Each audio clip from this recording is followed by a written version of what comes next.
Дозволете ми денес пред вас да го елаборирам извештајот за безбедносната состојба на подрачјето на одделението за внатрешни работи Прилеп за 2025 година.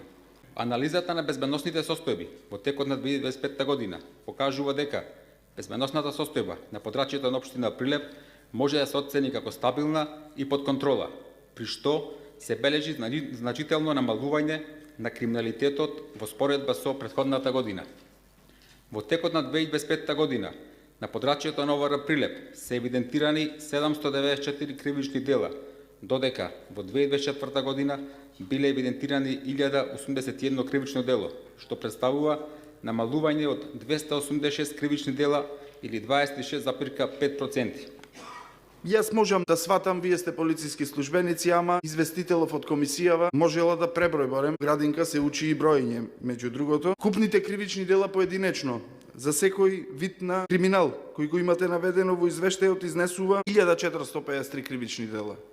Јас не знам на што се должи ваквата дискрепанца помеѓу извештајов кој вие ни го доставувате, ама ако ги броиме поединечно кривичните дела кои сте ги навеле, произлегува дека стапкава на криминал во градов не е намалена за 26,54, ами е зголемена за 100%.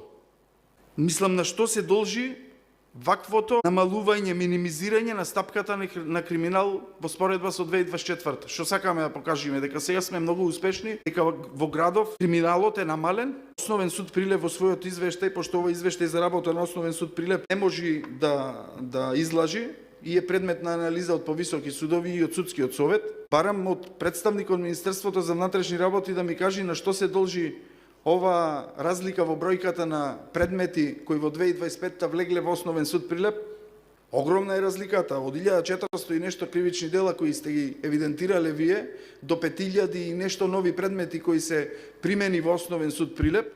Друго прашање околу извештајот кое што сакам да го поставаме: дали Министерството за внатрешни работи преку одделението за сообраќај да ни објасните на каков начин ги изрекувате прекршочните глоби за сообраќајни прекршоци, кога во градот, во општина Прилеп има само 2 сообраќајни проекти, а вашите полициски службеници казнуваат за прекршоци, за сообраќајни прекршоци, буквално без постоење на било каков сообраќајен проект согласно Законот за безбедност на сообраќајот на патиштата. Многу добро е регулирано на каков начин се смета дека еден возач го прекршил сообраќајниот режим. Ме интересира дали до денес со општина Прилеп имате некоја координација околу изготвување на тие сообраќајни проекти на кои што Министерството треба да даде согласност. Ако се сеќавам, од ваша страна до денес само за 2 сообраќајни проекти во градов се е издадена согласност од Министерството за внатрешни работи. Јас не знам кои се сите представници од Министерството за внатрешни работи. Началникот претпоставувам, не знам дали користи заштита, ама ако некој ви обезбедување од колегите, да не се секирате, имаме забележано дека се почесто движите низ градов со обезбедување. Па ве прашувам дали користите заштита. Друга работа на која што сакам да напоменам е докаде е и каков е статусот на МВР ПСО на Прилеп. Дали во догледна иднина планираме ова подрачно министерство да биде сектор? Имаме такви афинитети, неаме. До кога Скопјани ќе вршат нашата работа, особено кога ќе се работи кога ќе станува збор за посериозен криминал. Секогаш Скопјани мора да ги чекаме од единицата за брза интервенција или други полициски овластени службени лица да ни ја завршат работата за криминал што се случува овде од наши граѓани. Од Битола идат на помош. Не знам дали то се должи на недостиг на персонал, на стручен кадар. Не знам на што се должи, но би сакал да ми одговорите на овие прашања. Пред се да ми одговорите зошто е на ваков начин лажиран извештајот за безбедносната состојба, односно за превземени мерки и активности на подрачјето на ОВР Прилеп.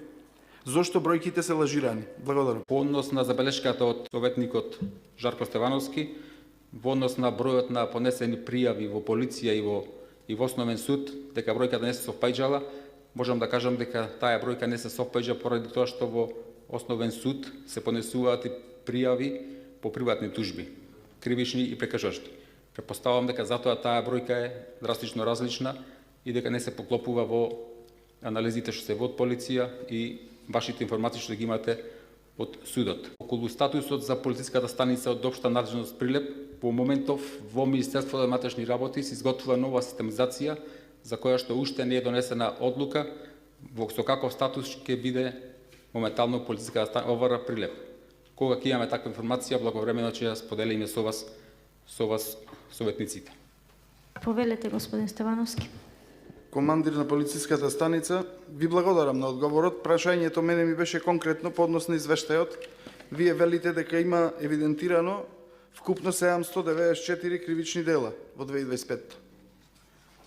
И ги наведувате поединечно за секој вид на кривични дела, излегуваат 1400 и нешто. Тоа е 100% зголемување на кривичните дела, а не намалување за 200 и нешто кривични дела. Тоа ми беше првото прашање, што не ми го одговоривте. Не се 794 евидентирани кривични дела. 1400 и нешто се евидентирани согласно поединечната евиденција по вид на кривични дела, како што ни ги кажуваат. Пред да завршам со говорот, ќе ви го подарам извештајот за работа на Основен суд Прилеп. Во него се специфицирани по вид на кривични дела, вкупниот број на предмети примени во Основен суд Прилеп и во нив не се вклучени предметите по приватна кривична тужба. По однос на запленетава дрога, гледам дека во цела 2025-та запленето е отприлика 1 килограм марихуана. Само во текот на вчерашниот ден Скопјани дојде и си заминеа со 5 килограми марихуана од Прилеп.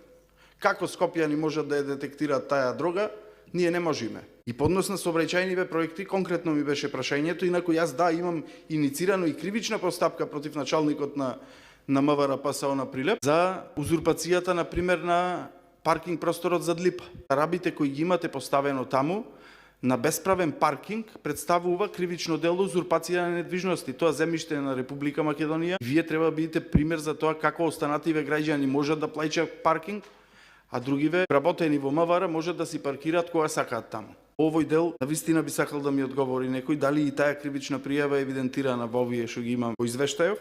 Ви благодарам. Ми истече времето. Благодарам. Дали некој друг се јавува за збор? Бидејќи никој не се јавува за збор, ги молам советниците да се изјаснат. Кој е за усвојување на одлука за усвојување на извештајот за превземени мерки и активности за 2025 година за подрачјето на ОВР Прилеп? Против? Констатирам дека со 17 гласови за и 9 гласови против, одлуката е усвоена.